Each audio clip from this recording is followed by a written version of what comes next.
Hi, my name is AM. I'm a second year medical student. May I know your name, please? Hi, I'm Jolema Sibusa. Okay, we will be conducting a physical examination on your nervous system and everything will be video recorded. Would that be okay with you? Yes. Okay. The first technique is for the cranial nerve 1 or the olfactory nerve. In this test, I will be assessing your sense of smell. I will be asking you to compress one side of your nose at a time and have you identify the other that I'll be presenting while both of your eyes are closed. So can you please close both of your eyes and compress one side of your nose? Please identify the smell. Raspberry. Okay, very good. Very good. How about this one? Mint. Okay. Please compress the other side of your nose. Please identify. Mint. Okay. This one. Raspberry. Okay. Since you have identified both the others that I presented you, there is no problem or any sign of sinus conditions. The next technique that I will be performing is the Snellen test for the visual acuity. Normally, the patient should be 20 feet away from the chart, but since we have a limited space, we will be doing this in close contact with the patient. The next technique is for your cranial nerve 2 or the optic nerve. We will be using this Snellen chart to test for your visual acuity. Okay? I will ask you to please cover your eye, one side of your eye. Okay? Please read the letters. P. Z. C. O. L. D. P. O. Z. L. P. E. Okay. Do you encounter any difficulty in reading? No talk. Okay. Please cover the other side of your eye. Okay. F. P. D. C. T. D. D. O. T. Okay. So, ma'am, for now, I haven't seen any abnormalities since you've identified all the letters in the chart. Thank you. This next technique is for your cranial nerves 2 and 3 or the optic and oculomotor nerve. I'll be inspecting the size and shape of your pupils as well as the pupillary reaction to light. This will help us assess for any lesions of your cranial nerves 2 and 3. So first, please look up. Okay. Then I'll be checking your pupillary reaction to light. Please just look straight.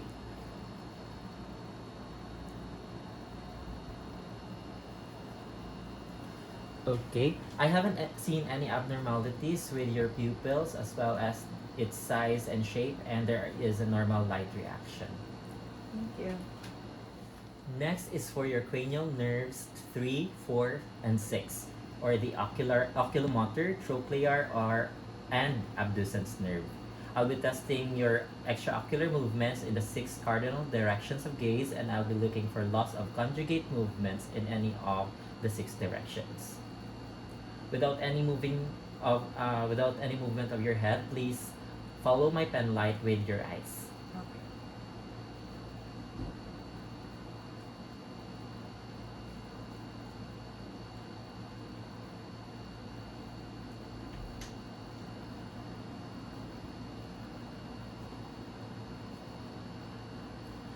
Okay, your eye movements are smooth. I haven't seen any abnormality.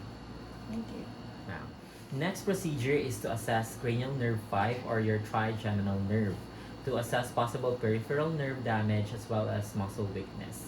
First, I will be palpating your temporal and masseter muscles while you firmly clench your teeth. Can you please clench your teeth?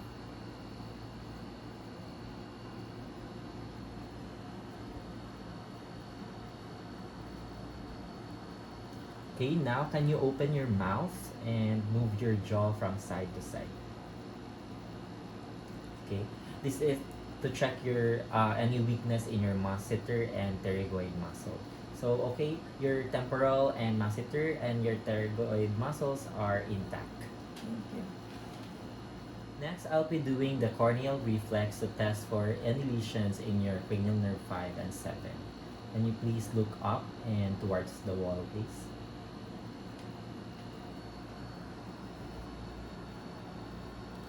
Okay, how about the other side?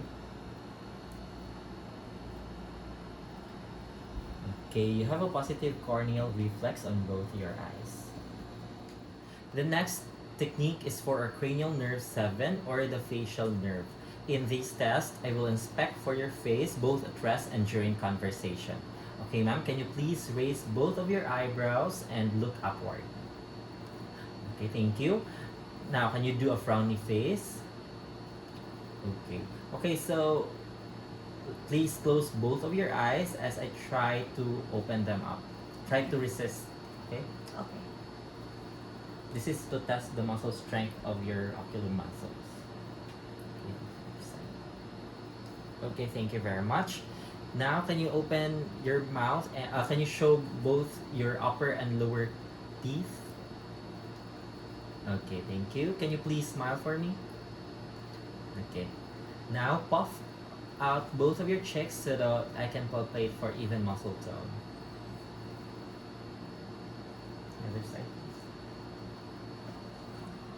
Okay, thank you. So, ma'am, everything is normal. I haven't seen any flattening of nasolabial folds and drooping of lower eyelid that suggests facial weakness. And also, there was no sign of facial paralysis. Okay. The next technique is the cranial nerve 8, or what we call the acoustic nerve. In this test, I will assess for your hearing using the whispered voice test. I will be whispering a combination of letters and numbers, and I will ask you to repeat them. Okay? Okay. Okay, ma'am. T, T, G, G, 1.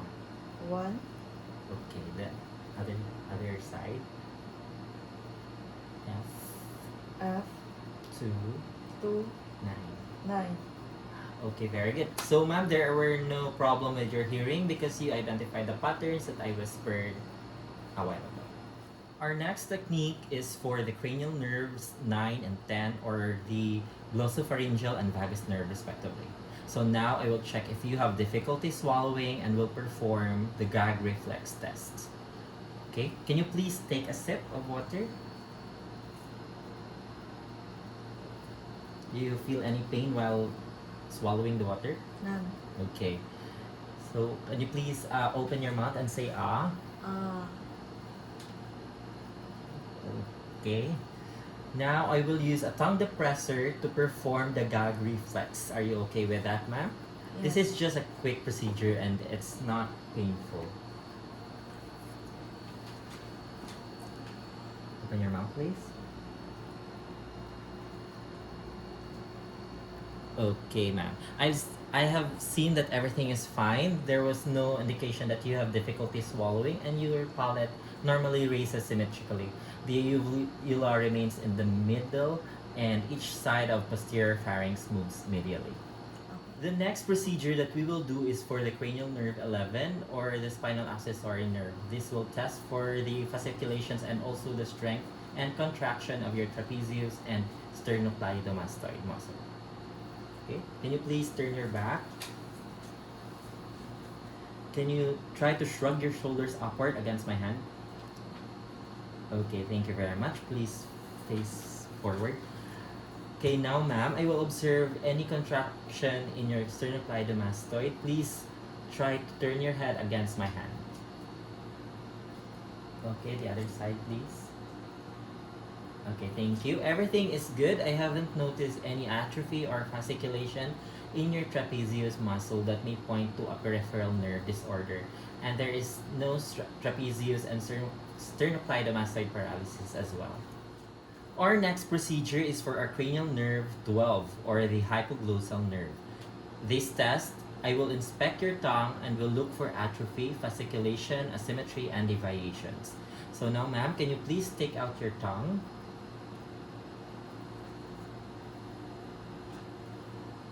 Okay. Now, can you push your tongue against the inside of your cheek and move it from side to side so that I can palpate it and check for its strength? Okay. Thank you. So far, ma'am, there were no atrophy, fasciculations, asymmetry, and deviations noted, and there is no unilateral lesion. I will now test for the muscle strength of your upper and lower extremities to know if you are experiencing paralysis, paresis, hemiparesis, paraplegia, or quadriplegia. We will begin with your upper extremity. I will need you to pull your hands towards you while I put on resistance. Okay? This pull. This is done to test your biceps and brachioradialis muscle. Now, the other side.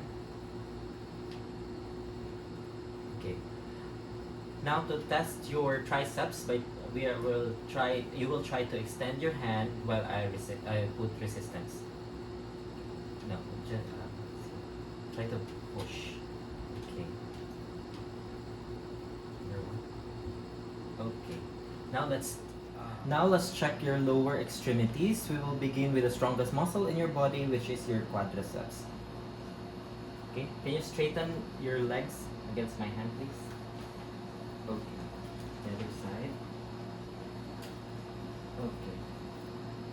Now, for your hamstring muscles, while your knees are flexed, try to keep your foot down as I straighten your leg.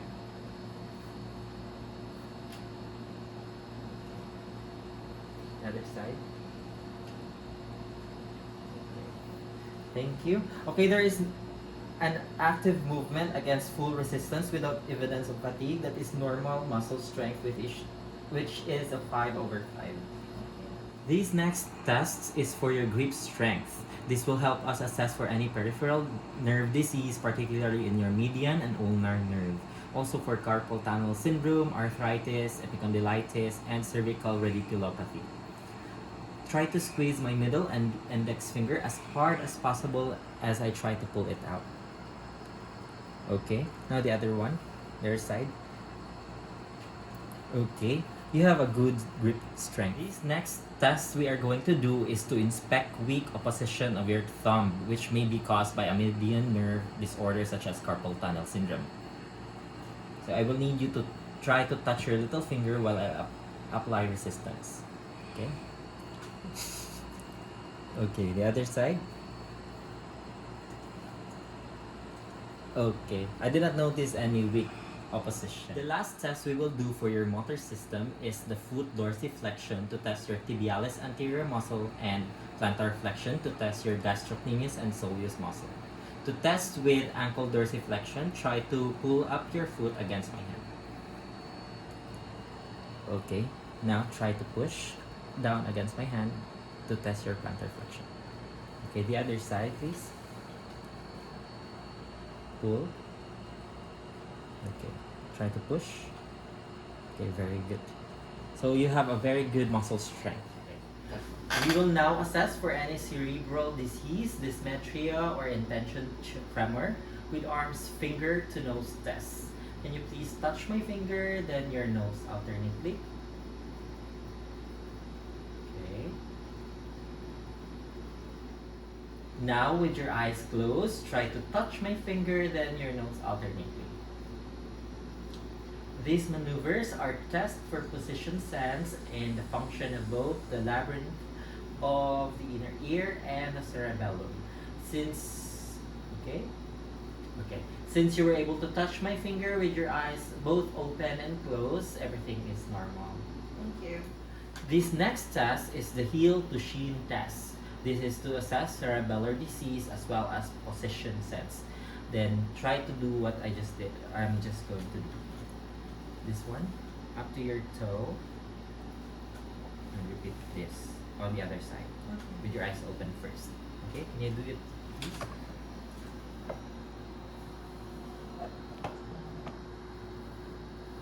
Okay, how about the others? Now try it with your eyes closed. Okay, the other side please. Do you notice any difficulty doing it? Okay, since you were able to do it with your eyes open and closed, you have a normal position sense. Now to test for your rapid alternating movements, the next tests are to assess for possible dysdiadokinesis with rapid alternating movements. First, I would like you to do this one as fast as you can. Now do it in your other side.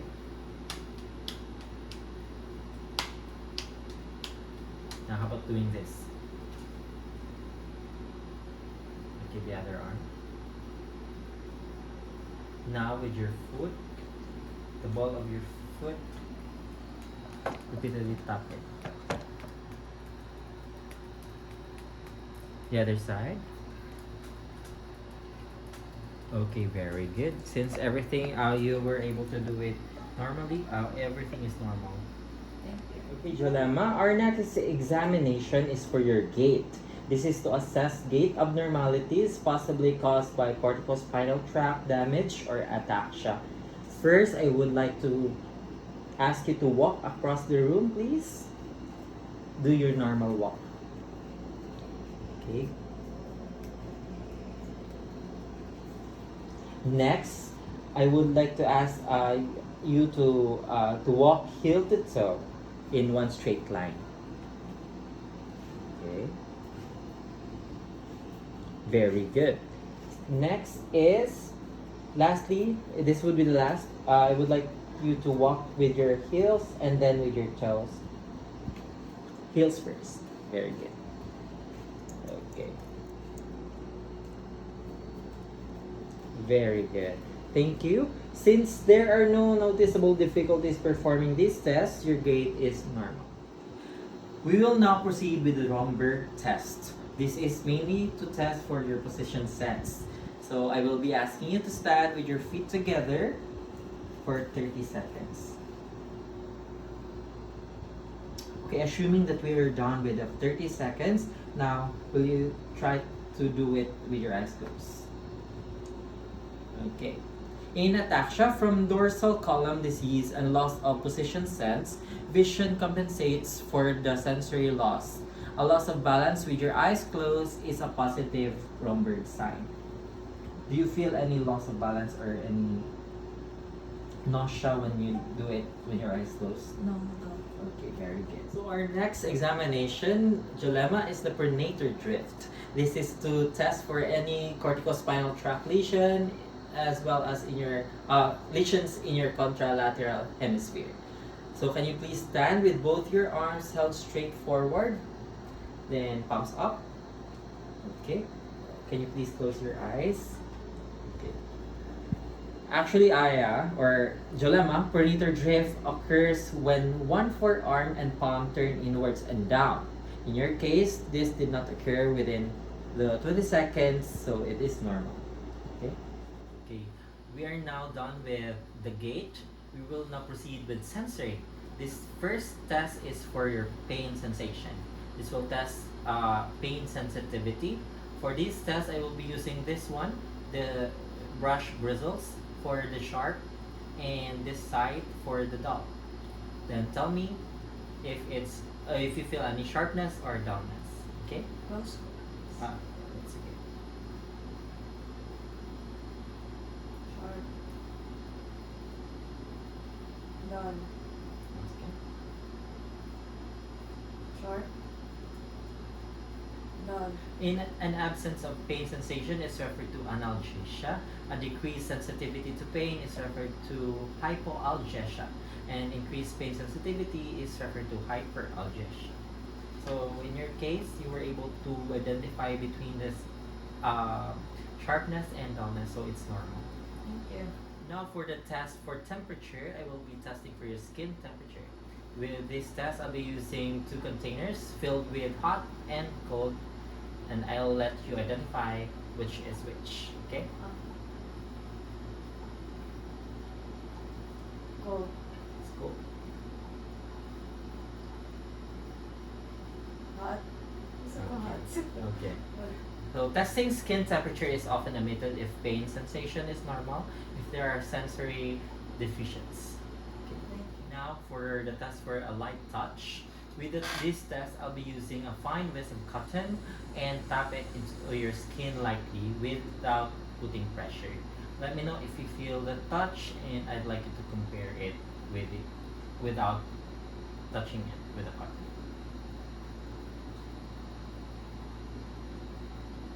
Do you feel any touch of this cotton? Yes, no. Okay.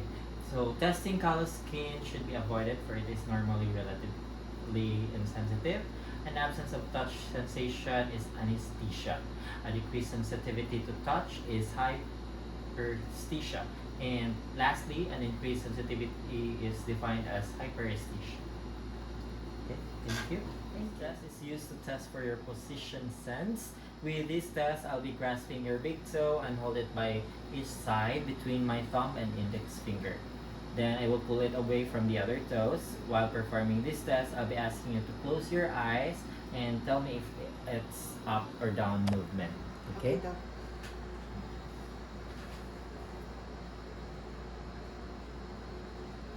Down. Up. Up. Down. Okay, loss of position sense, like loss of vibration sense, is seen in Taves dorsalis, multiple sclerosis, as well as the vitamin B12 deficiency from posterior column disease and in diabetic neuropathy. So, since you were able to identify the movement, it's normal. For the test for discriminative sensation, we will first do the stereognosis test. This test refers to the ability to identify an object by feeling it. With this test, I'll be placing a familiar object on your hand and I'll be asking you to tell me if I have drawn what object is it. So normally a patient would identify the objects. I've placed them in 5 seconds. So a stereognosis is the inability to recognize the object placed in their hand. Can you please close your eyes and can you identify this object? Stone. Stone. Okay. How about this object? Going. Okay, very good. So now the next test is the graphesthesia or the number identification. This test is performed if arthritis or other conditions prevent patients from manipulating an object well. I will draw a number on your palm and please identify them. Tell me what number was drawn. Okay? 1. Okay. 3. Last one. 8. Okay, very good. The inability to recognize the numbers or graphesthesia indicates a lesion in the sensory cortex.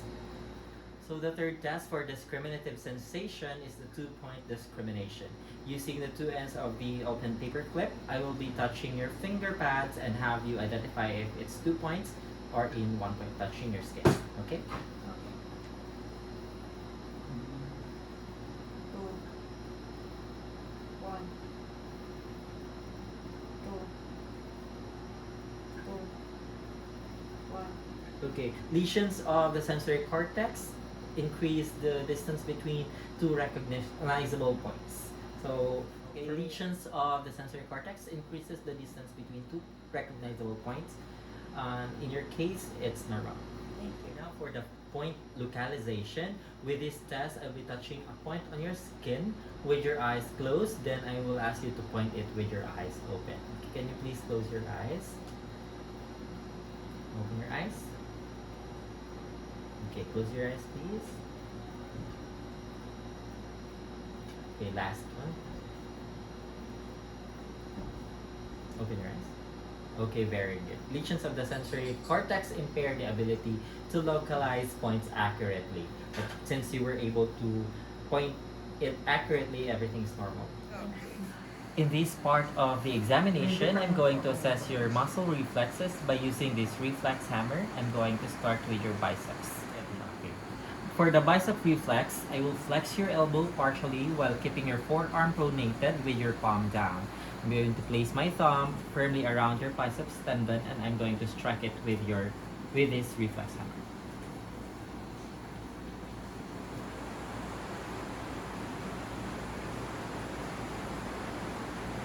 Okay, the other side, please.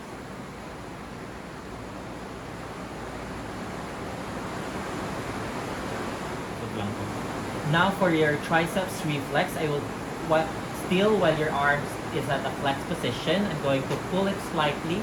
I'm going to strike the tricep tendon, which is directly behind, just above your elbow.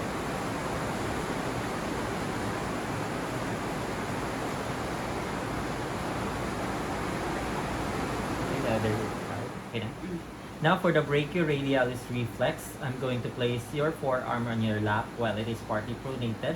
After that, I'm going to strike your arm using the flat edge of this reflex hammer, just about 1 to 2 inches above your wrist.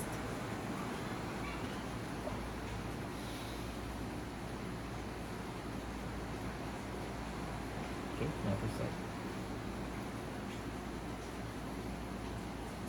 In this exam, I will tap your patellar tendon, which is just below the patella. This is for your patellar reflex.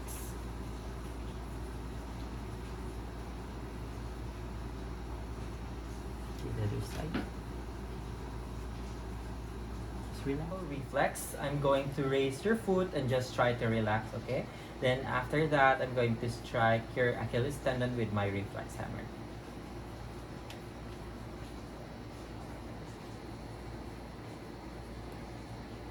The other side.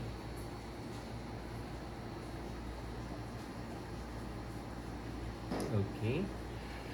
Go. Now for the plantar response. In this exam, I'm going to strike the lateral aspect of the sole of your foot lightly with this object. Then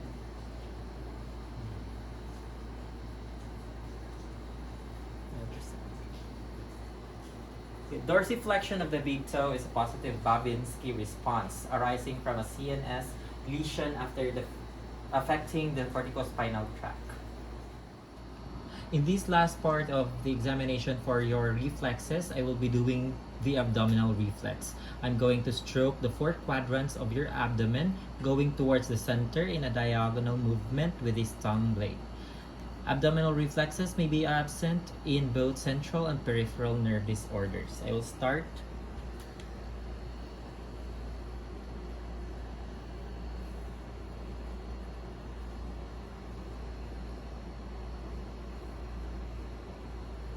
Okay, thank you.